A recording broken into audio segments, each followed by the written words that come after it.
E aí, pessoal? Bem-vindos a mais um Deep Dive. Pô, Hoje a gente vai mergulhar num livro que está dando o que falar, isso aí. A Corrupção da Inteligência, do Flávio Gordon. E para me ajudar a desvendar esse livro, a gente tem a companhia da Carmen. Oi, gente. Então, Carmen ou Gordon, ele se propõe a analisar como a ideologia de esquerda influenciou os intelectuais brasileiros, É, principalmente durante e depois da ditadura. isso.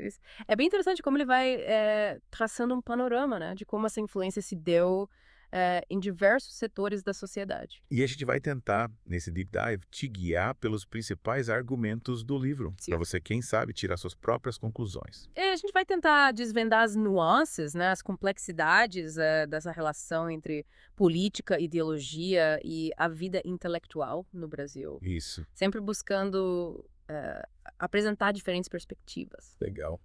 E já para começar, o Gordon, logo de cara, ele cita uma frase do Michel Houellebecq, né? Aquele escritor francês, Ah, sim, super polêmico. polêmico, que ele fala sobre o abismo que existe, né, Hum, entre o povo. hum, E quem supostamente fala por ele, né? Políticos, jornalistas, intelectuais. uhum. E ele sugere que essa distância toda, né, pode levar a um caos. Né. Algo imprevisível, Hum. violento, né? Ele coloca essa questão de uma forma, bem, como posso dizer? Ele é bem pessimista. Pessimista.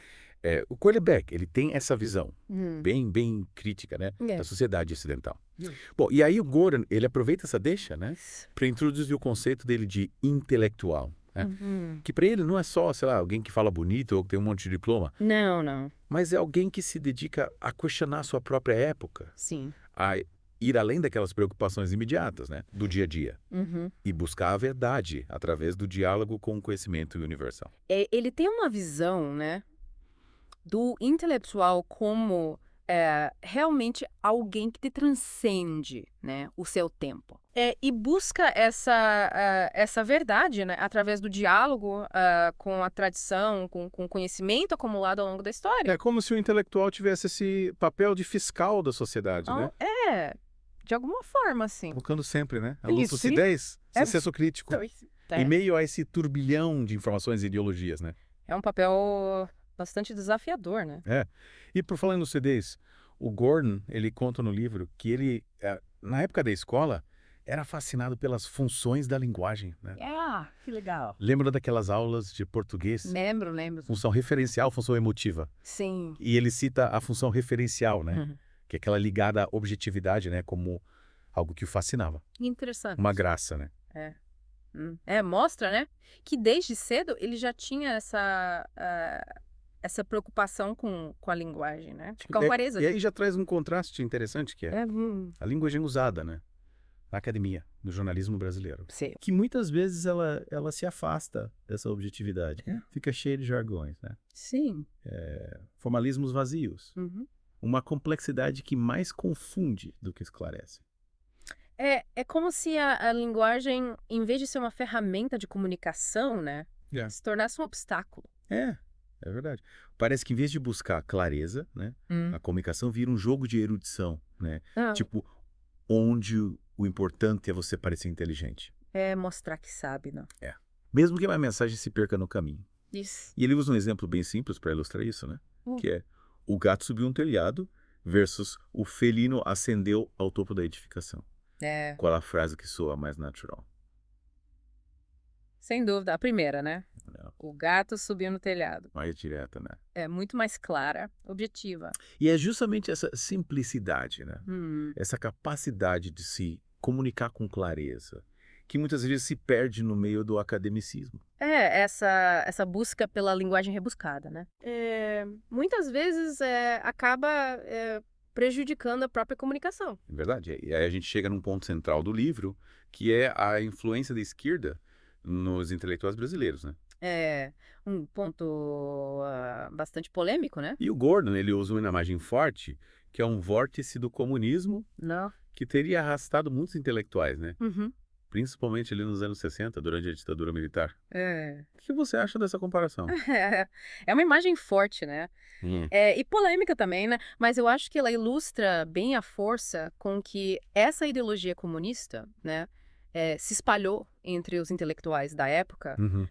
moldando suas visões de mundo, influenciando as suas produções, né? E o mais interessante é que, segundo Gordon, muitos intelectuais continuaram agarrados a esses ideais comunistas, né? Mesmo depois da queda do Muro de Berlim, né? Usando aquela frase, né? O muro já caiu, como um escudo para silenciar qualquer crítica ao comunismo. Como se a queda do muro representasse apenas um evento físico, né? E não a derrocada de um sistema que se provou falho, né? Em vários aspectos. Como se eles tivessem ignorado, né? As evidências É. de que o comunismo ele não era esse sistema tão perfeito, né? Utópico. Como eles imaginavam. Isso.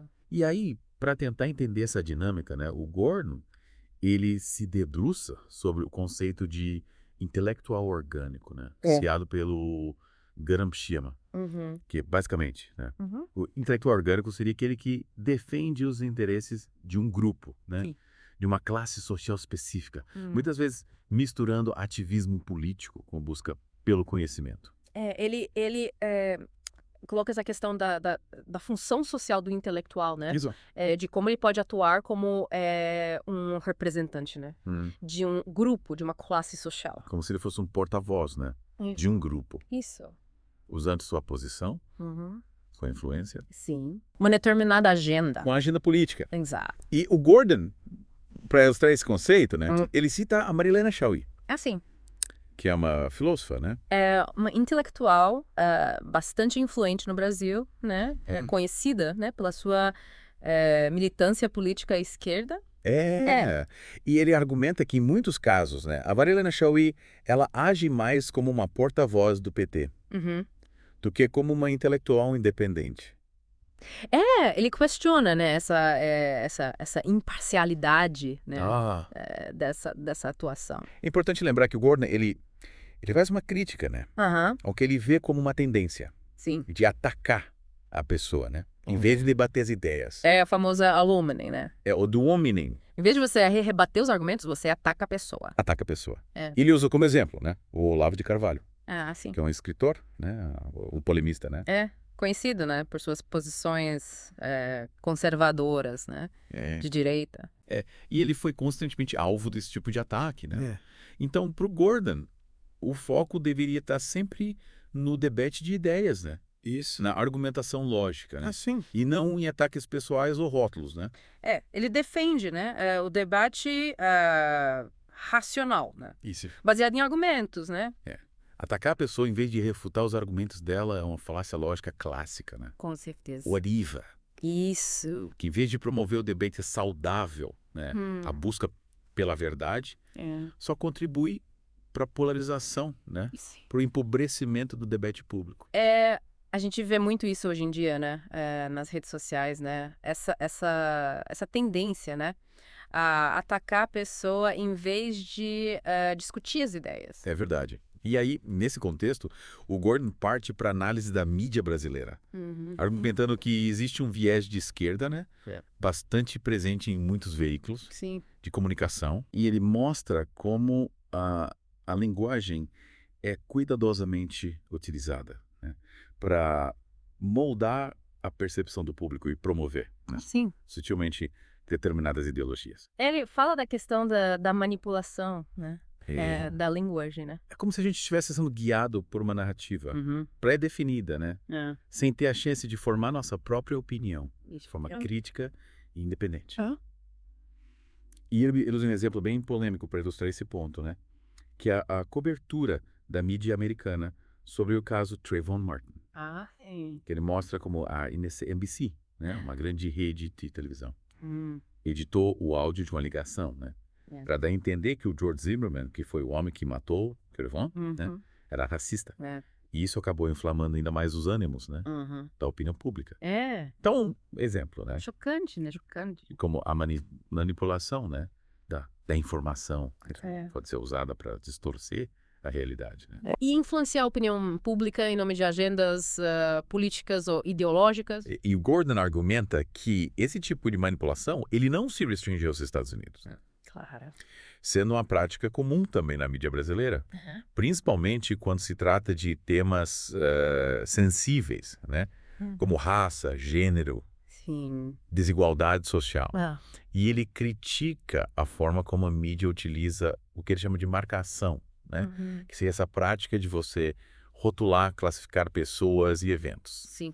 De forma simplista, reducionista, né? Reforçando estereótipos e impedindo a análise mais profunda.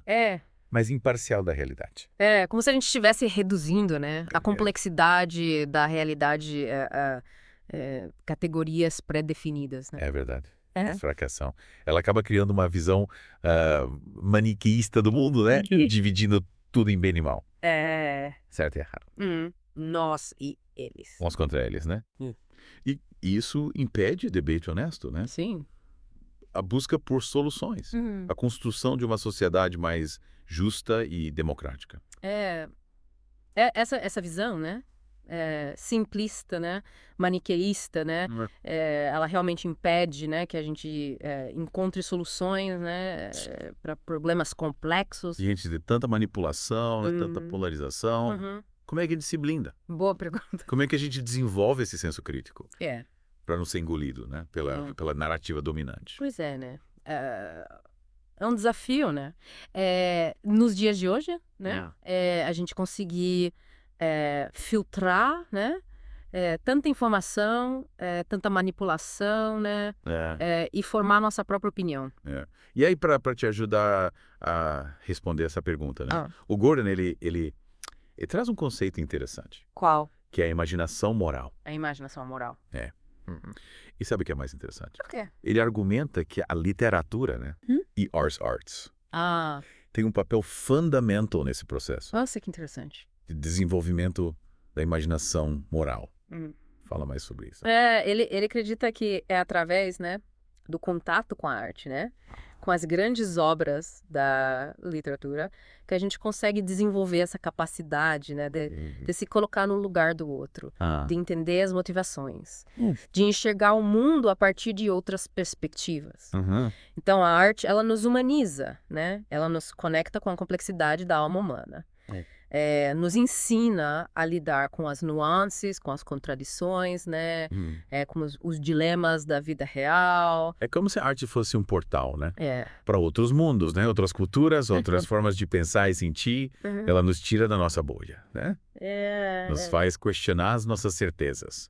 E nos abre para novas possibilidades. Ela amplia, né? Os nossos horizontes. Isso. Nos torna mais abertos, né? A diferença, a complexidade do mundo. E é por isso que, pro Gordon, né? A arte é tão importante para a formação de um cidadão crítico. Sim. Livre e responsável. É ela que nos ajuda a desenvolver essa imaginação moral, né? Que é essa capacidade de ir além das ideologias, né? Das paixões políticas, dos interesses mesquinhos, para enxergar o outro como um ser humano completo, né? São suas dores, suas alegrias, suas lutas e contradições. Ver o outro, né? Como um ser humano, né? Com toda a sua complexidade. Faz todo sentido. Mas e a universidade, Carmen? A universidade. Qual o papel dela nesse processo todo? Bem, preparem-se. E lá vem. Porque é aí que o bicho pega. O Gordon, ele faz uma crítica bastante contundente à universidade brasileira. Sério? Argumentando que ela se tornou um espaço de doutrinação ideológica, onde o debate livre é sufocado e a busca pela verdade é substituída pela repetição de slogans e dogmas. Nossa, que pesado. Pois é. Mas ele chega a comparar, né? A Universidade de Inferno de Dante. Nossa. Ele usa essa metáfora, né? Para descrever um ambiente dominado pelo medo, pela intolerância, pela patrulha ideológica. Isso. E para ilustrar essa crítica, né? Ele usa um exemplo. Sim. Bastante chocante, né? Que é o caso do professor. Da UFF. Que foi acusado de racismo, né? Um caso que ganhou bastante repercussão, né? Na mídia. E que, pro Gordon, ilustra bem essa fragilidade, né? Do debate público, né? Dentro da universidade. Exatamente. O professor, ele foi acusado de racismo por ter usado uma expressão que, fora de contexto, né? Poderia ser interpretada como ofensiva. Sim. Mas, em vez de haver um debate, franco e aberto sobre o tema, o professor foi imediatamente condenado. Atacado, silenciado. E o Gordon argumenta que esse tipo de linchamento virtual, né, se tornou a prática comum dentro da universidade, criando um clima de medo e autocensura. É como se a universidade tivesse acionado um tribunal, né?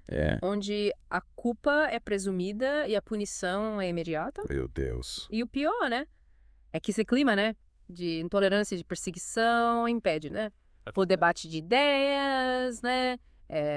A busca pela verdade e a formação, né? Sim. De cidadãos críticos e livres. É realmente preocupante, né? A universidade, ela deveria ser um espaço para o livre debate de ideias, né? Sim, com certeza. Para o questionamento crítico. Para busca pela verdade. Independentemente de ideologias ou posições políticas, né? Exato. Mas, para o Gordon, né? A Universidade Brasileira, ela se perdeu nesse caminho, né? Se tornando um espaço de doutrinação, de controle ideológico.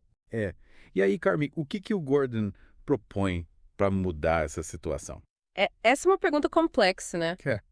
Que exige uma análise mais profunda do livro. E é justamente isso que a gente vai fazer na próxima parte. Opa, então fica ligado. No nosso Deep Dive. Fica ligado que a gente volta já com mais detalhes sobre a corrupção da inteligência. Isso. E aí, pessoal?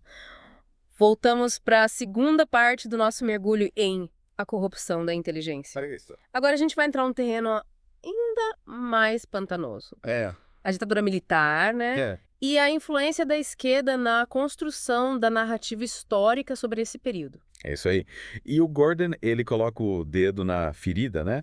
Questionando a versão oficial, a história única, que segundo ele foi construída em torno da ditadura, né? Muitas vezes ignorando ou distorcendo fatos importantes para reforçar a visão da esquerda. Ele chega a chamar essa narrativa de uma história muito mal contada. E ele vai buscar nos arquivos da KGB, Caramba. a Agência de Inteligência Soviética, evidências que sustentem essa crítica. É como se estivesse desvendando um mistério, né? Abrindo uma caixa preta da história, revelando segredos que muitos preferiam manter escondidos. E o que ele encontra nesses arquivos é realmente surpreendente, né? Uma rede complexa de influência da União Soviética na América Latina, né? Durante a Guerra Fria, né? Com o objetivo de espalhar o comunismo pelo mundo. A gente sempre ouve falar da CIA, né, dos Estados Unidos, mas a KGB era como um fantasma, né? Agindo nas sombras. E essa influência no Brasil, né? Especialmente durante o governo João Goulart, era muito forte. É fascinante isso, né? Porque a gente sempre ouve falar da CIA dos Estados Unidos, né? Mas a KGB, ela chia, né? De forma mais discreta. Mais silenciosa, né? Mas nem por isso menos eficiente. É verdade. E o Gordon, ele argumenta, né? Que o Jango, né, como ele é conhecido, era visto como um líder simpático ao comunismo, né? Isso. E isso abriu espaço para a KGB fortalecer sua presença no país, né? Financiando grupos guerrilheiros, infiltrando agentes em órgãos do governo, espalhando propaganda comunista. Ele coloca o Jango como um peão, né? Nesse jogo, né? Desde a Guerra Fria. E o Gordon não alivia a barra da esquerda brasileira, né? Argumentando que eles minimizam a influência da KGB, né? E o papel de Cuba, né? Na luta armada durante a ditadura. Eles preferem, segundo ele, né? Pintar a ditadura militar como uma reação desproporcional a uma ameaça inexistente, né? Ignorando as evidências que apontam para um movimento real, né? Sim. De apoio, né? Financiamento soviético aos grupos guerrilheiros. Ele questiona essa visão, né? Tradicional da esquerda, né? De que a ditadura foi um golpe, né? Arquitetado pelos militares, né? E que não havia, né? Nenhuma ameaça comunista real. Então ele nos leva a questionar, né? Essa visão tradicional, olhar para esse período da história com mais criticidade, né? Isso. Sem cair nas armadilhas, né? De uma narrativa romantizada e muitas vezes distorcida. Ele nos convida a fazer uma releitura, né? Da história, né? Com base em fatos, né? Em documentos. Ele faz isso de forma brilhante, utilizando documentos, né? Relatos, evidências históricas, para sustentar os argumentos. Ele faz um trabalho bastante minucioso, né? De pesquisa. E além da crítica, né? A narrativa histórica sobre a ditadura. Uhum. O Gordon, ele aponta o dedo também porque ele chama de mentalidade de rebanho, né? Mentalidade de rebanho. Presente em muitos intelectuais brasileiros. Interessante. Mas o que seria isso? É a tendência, né? Ah. De seguir a manada, Uhum. de pensar de forma homogênea, né? Ah. De evitar o debate, a discordância. Sim. É como se existisse um manual de instruções, né? É. Pro intelectual de esquerda, né? Sei. De tanto o que pensar, o que falar, o que defender. E quem se desvia desse manual, né? Imediatamente atacado, rotulado, excluído do grupo. É como se a liberdade de pensamento, né, fosse um privilégio, né? Reservado a poucos. Quem ousa pensar é diferente, né? É silenciada, censurado. É ditadura do pensamento único, né? Disfarçada de progressismo e intolerância. É isso aí. E o Gordon, ele argumenta, né, que essa mentalidade de rebanho é um dos grandes obstáculos, né? Para o desenvolvimento de um pensamento crítico, independente no Brasil. Ela cria um ambiente intelectual fechado, né? Onde a criatividade é sufocada. E a busca pela verdade é substituída pela repetição de slogans e dogmas. É como se a gente tivesse preso, né? Numa bolha, né? Onde todo mundo pensa da mesma forma. E essa mentalidade, segundo Gordon, né? Ela se manifesta também na forma como a esquerda brasileira lida com o passado. Eles têm dificuldade, né? De reconhecer os erros do comunismo. E preferem culpar o capitalismo por todos os males do mundo. É como se eles estivessem presos a uma visão utópica, né? Idealizada do comunismo, ignorando os crimes, as ditaduras, o sofrimento que esse sistema causou, né? Em diversos países ao redor do mundo. É como se o comunismo fosse uma espécie de religião para eles, né? Uma crença inabalável. E o Gordon, ele argumenta que essa incapacidade de fazer uma autocrítica, né? De reconhecer os erros do passado, impede a esquerda brasileira de construir um futuro melhor. Baseado, na verdade, na justiça. É um ciclo vicioso, né? A negação do passado impede a construção de um futuro mais justo, mais promissor. E o Gordon, né? Com essa crítica ácida e contundente, né? Ele nos convida a romper com esse ciclo, né? Isso. A encarar a realidade de frente, a buscar a verdade, por mais incômoda que ela seja. Ele nos chama, né? Pra sair da zona de conforto, né? Pra ter coragem de encarar, né? A verdade, né? Por mais difícil que ela seja. É verdade. E aí, pessoal? De volta para a última parte do nosso Deep Diving em a corrupção da inteligência. Como prometido, né? Chegou a hora da gente encarar de frente a crítica do Flávio Gordon à Universidade Brasileira. E pelo que a gente viu até agora. Vai ser um passeio no parque, né? Lembra daquela comparação com o Inferno de Dante? Forte, né? Que imagem forte. Pois é, o Gordon, ele não economiza nas palavras. Ele argumenta que a universidade, que deveria ser um espaço de liberdade intelectual, de debate aberto, busca pela verdade, se transformou num verdadeiro campo minado, dominado pelo medo, pela patrulha ideológica e pela intolerância. Ele pinta um quadro, né? Bastante sombrio, né? Da universidade. E a gente viu na parte anterior, como essa mentalidade de rebanho impera em certos círculos intelectuais. Mas como isso se manifesta, né? Concretamente dentro da universidade. Ele aponta vários fatores, mas um dos principais, né? É a hegemonia do pensamento de esquerda. Segundo ele, essa hegemonia se consolidou ao longo de décadas. E hoje sufoca qualquer voz dissonante. É como se a esquerda tivesse criado um monopólio da verdade, né? Ditando o que pode ser pensado. Nossa. O que pode ser dito, o que pode ser pesquisado dentro da universidade. E quem ousa questionar essa verdade absoluta sofre as consequências, né? Sofre. A gente viu o exemplo do professor da UFF, né? Acusado de racismo por uma frase fora de contexto. É como se o debate tivesse sido substituído pelo julgamento sumário, né? Pela condenação prévia. Sem espaço para o contraditório. Sem direito de defesa. E o Gordon argumenta que essa falta de espaço, né, para o debate crítico, para pluralidade de ideias, impede a universidade de cumprir seu papel fundamental, que é formar cidadãos livres, pensantes, capazes de analisar a realidade de forma crítica e independente. Ele defende que a universidade ela deveria ser um espaço, né, de formação, né, de cidadãos completos, né, que sejam capazes de pensar por si próprios, de questionar, né? Mas ele não para por aí. Não. O Gordon critica também a forma como a história é ensinada e pesquisada na universidade. Principalmente quando se trata da ditadura militar, né? Para ele, a narrativa dominante, muitas vezes, ignora ou distorce fatos importantes para reforçar a visão da esquerda. É a instrumentalização da história, né? Para fins ideológicos. Em vez de buscar a verdade histórica, de forma imparcial, né? A história se torna uma ferramenta de propaganda, de demonização dos adversários e de glorificação dos heróis da causa. É como se a história fosse um instrumento, né? A serviço de uma ideologia. E essa manipulação, claro, tem consequências sérias, né? Sem uma compreensão crítica e honesta do passado, fica difícil construir um futuro mais justo e democrático. Com certeza. E ter mais lenha na fogueira. Tem. O Gordon, ele critica também a massificação do ensino superior no Brasil. A massificação.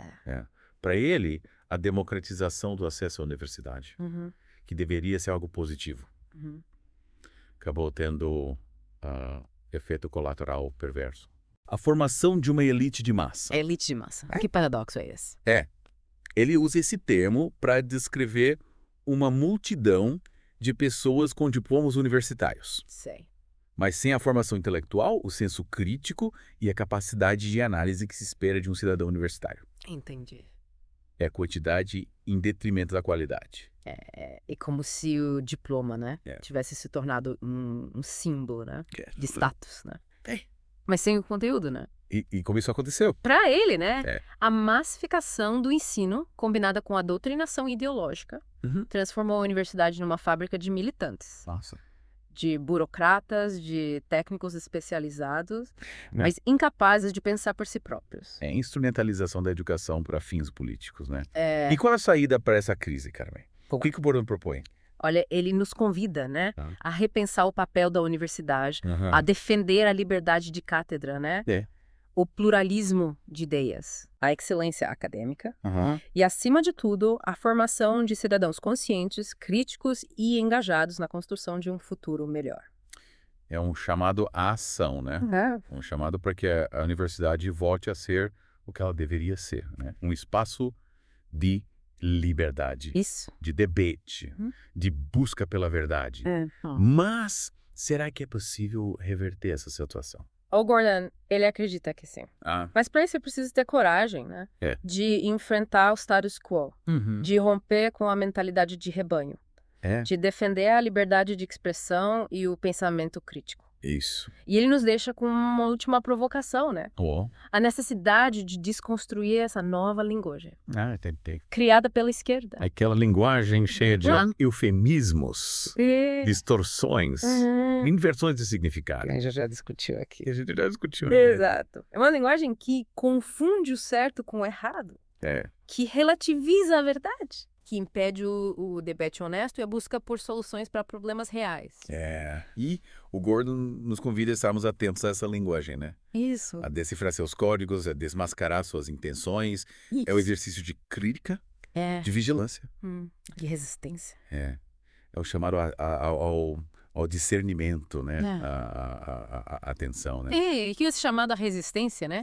A gente encerra nosso mergulho em A Corrupção da Inteligência. Ufa. Foi uma viagem intensa, né? Cheia de reflexões e provocações. A obra do Flávio Gordon, né? Nos leva a questionar, né? Muitas das nossas certezas, a olhar para a realidade com mais criticidade. E a buscar a verdade, né? Por mais incômoda que ela seja. E fica o convite para que vocês, ouvintes, né? Mergulhem na obra completa do Gordon. Explorem os argumentos. Reflitam sobre as ideias e tirem suas próprias conclusões. É isso aí. A gente se encontra na próxima. Com mais um mergulho profundo no mundo das ideias. Até lá. Até lá.